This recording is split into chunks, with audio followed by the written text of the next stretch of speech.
নমস্কার, আপনারা দেখছেন ভিশন প্লাস নিউজ, সঙ্গে রয়েছে আমি দিশা। বাবার ছিল ছোট্ট একটি কাঠের দোকান। ছোটবেলা থেকে অভাব ছিল তাদের নিত্য সঙ্গী, কিন্তু উত্তর চব্বিশ পরগনার দাসপাড়ার একটি অলিতে গলি থেকে উঠে আসা তরুণের চোখে ছিল অদম্য দেশ সেবা করার স্বপ্ন। 1985 সালে প্রথম কনস্টেবলের বিএসএফ এর সাধারণ একটি কনস্টেবলের পদ থেকে কর্মজীবনের শুরু, এবং তার পরবর্তীতে দীর্ঘ 40 বছর কিংবা 39 বছরের লড়াই।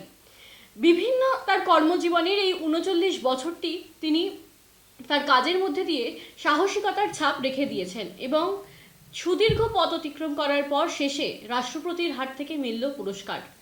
শুনে নেব তার মুখ থেকেই তার যে কৃতিত্ব, তার রহস্য। তপন কুমার ঘোষ, যে দাদা আমাদের এলাকার দাদা রাষ্ট্রপতি পুরস্কার পেয়েছে, আমরা তাতে খুব গর্বিত। আমাদের পাহাড়ি ছেলে, তারা আমার দোকানে এসে বসেন সবসময়। খুব ভালো লাগছে পুরস্কার পেয়ে, এতে আমরা সবাই গর্বিত।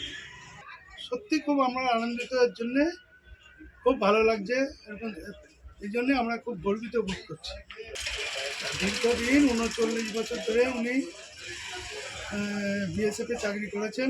দীর্ঘ জায়গায় বিভিন্ন রাজ্যে ঘুরেছেন, বিভিন্ন জায়গায় বিভিন্নভাবে দায়িত্ব সামলিয়েছেন। তাতে আমরা খুব আনন্দিত। আমার অনুভূতি তো খুব আনন্দে।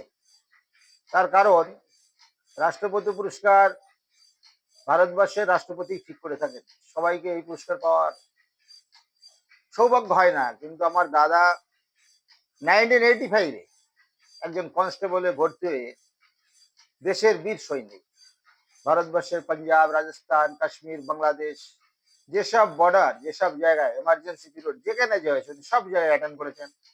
পুরো ডিফেন্স সিস্টেমটাকে ভালোভাবে পরিচালনা করেছেন। আমরা খুব গর্বিত। উনি 6টা প্রমোশন নিয়েছেন, 6টা প্রমোশন নিয়েছেন, এবং উনি ইন্সপেক্টর পদে গত বছর রিটায়ার করেছেন।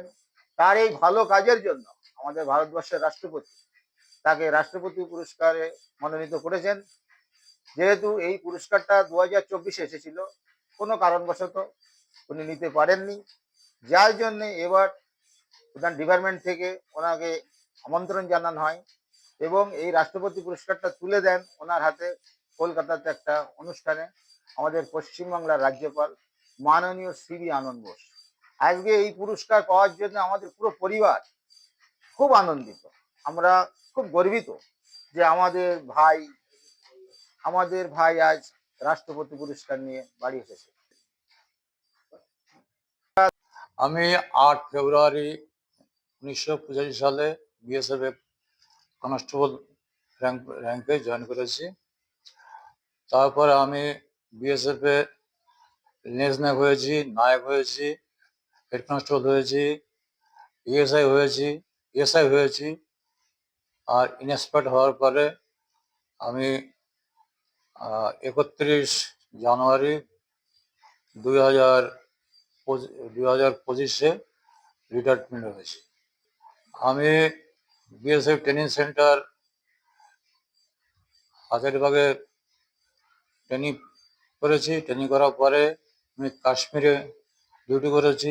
কাশ্মীর ডিউটি করার পরে আমি পাঞ্জাবে, যখন মিলিটেন্সি পিরিয়ড ছিল তখন পাঞ্জাবে ডিউটি করেছি।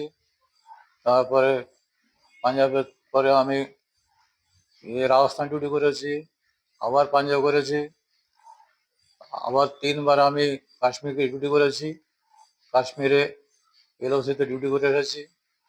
তারপরে আমি 3বার এসটিসিতে নতুন যারা রিক্রুট হয়েছে, যারা ট্রেনিং করতে হয়েছে, তাদের ট্রেনিং দিয়েছি। আপনার চাকরি জীবন কত বছর হলো?